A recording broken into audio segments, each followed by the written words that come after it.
Demand ఈ దేశంలో 140 కోట్ల మంది బీసీ జనాభా ఉంటే 70 కోట్ల మంది బీసీలు ఆర్ఎస్ఎస్ బీజేపీ నేను ఒక సవాల్ విసురుతున్నా.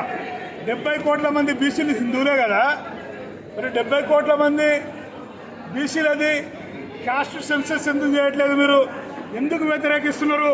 ఆర్ఎస్ఎస్ బీజేపీ బ్రాహ్మణులు రోజు ఎందుకు వ్యతిరేకంగా వ్యాసాలు రాస్తున్నారు? సుప్రీంకోర్టులో ఎందుకు అఫిడవిట్ దాఖలు చేశారు? బీసీలను ఓట్ల కోసం పనికొస్తారా? బీసీల సెన్సస్ చేయాలి, వాళ్ళ జనాభా దామాషా ప్రకారం వాళ్ళకు రిప్రజెంటేషన్ అంటే రిజర్వేషన్ పార్లమెంట్లో చట్టం బిల్ పాస్ చేయాలని డిమాండ్ చేస్తున్నాము. ఒక బీసీ ప్రధానమంత్రి మోడీ వై ఉండి కూడా బీసీలకు వ్యతిరేకంగా తీర్మానం చేయడం, నిర్ణయాలు తీసుకోవడం, వాడు బీసీ కాదు, వాడు ఆర్ఎస్ఎస్ బ్రాహ్మణులు పెంచి పోషిస్తున్న పెంపుడు కుక్కగా మేము భావిస్తున్నాం. మూడో డిమాండ్ ఎన్ఆర్సీ సిఏ అమలు చేస్తారంట. ముస్లింలు దేశస్తులు కారంట. అయ్యా, ముస్లింలు హర్యానాలో రాఖీగఢ్ యూనివర్సిటీలో డిఎన్ఏ రీసెర్చ్ జరిగింది. ఎస్సీ ఎస్టీ బీసీలది ముస్లింలది డిఎన్ఏ ఒక్కటే. రీసెర్చ్లో తేలిపోయింది. 117 దేశాలు తేల్చేశాయి.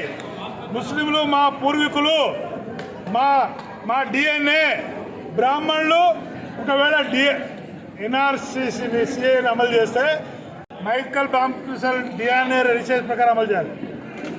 ముస్లింలను విదేశస్తులు అనడం కరెక్ట్ కాదు. వాళ్ళు భారతీయులు, మా పూర్వీకులు. ఎస్సీఎస్ బ్రాహ్మణ ధర్మానికి వ్యతిరేకంగా, నిచ్చెన మెట్ల కుల వ్యవస్థకు వ్యతిరేకంగా, ఈ కులంలో వివక్షకు భరించలేక, ఈ కులంలో చదువుకునే హక్కు లేదు, ఉద్యోగాలు చేసుకునే హక్కు లేదు, ఈ బ్రాహ్మణ ధర్మంలో సంపద పెట్టుకునే హక్కు లేదు. 3000 సంవత్సరాలుగా విద్యకు, ఆస్తికి, అధికారికి దూరం పెట్టిరు. కాబట్టి ఇది ఏగలేకనే మా ఎస్సీ ఎస్టీ బీసీలు, మా పూర్వీకులు, మా తాతలు ముత్తాతలు సమానత్వం ఉన్న ఇస్లాంలోకి మారిపోయారు మీ వల్లనే.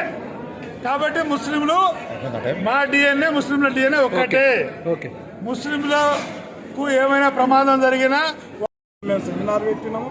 ఈ సెమినార్లో రాబోయే ఎన్నికల్లో కూడా భారత రాజ్యాంగాన్ని కాపాడుకుంటాము, భారత రాజ్యాంగాన్ని అమలు చేస్తామనే రాజకీయాల పక్షాల వైపు ప్రజలు ఆలోచన చేయాలని చెప్పి కూడా మేము ఈ సెమినార్లో డిమాండ్ చేస్తూ ఉన్నాము.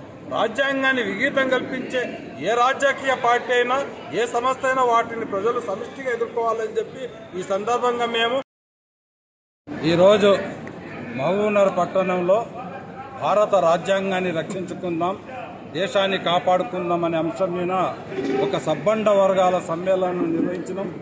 ఈ సబ్బండ వర్గాల సమ్మేళనంలో దళితులు, గిరిజనులు, ఆదివాసీలు, ముస్లిం మైనార్టీలు, క్రిస్టియన్లు, ఇట్లా సబ్బండ వర్గాల ప్రజలు పాల్గొనడం జరిగింది. ఈరోజు భారతదేశ రాజ్యాంగాన్ని నిర్మూలించి మనువాదాన్ని తీసుకొచ్చే ప్రయత్నాన్ని ఏదైతే చేస్తూ ఉన్నారో దానివల్ల మధ్యయుగాల నాటి భారతదేశం ఏర్పడే ప్రమాదం ఉంది. మూతికి ముంత, ముడ్డికి చీపురు మందితోటి రాజ్యాంగ రక్ష ఉద్యమాన్ని నిర్మిస్తామని చెప్పి కూడా ఈ సందర్భంగా పిలుపునిస్తాం.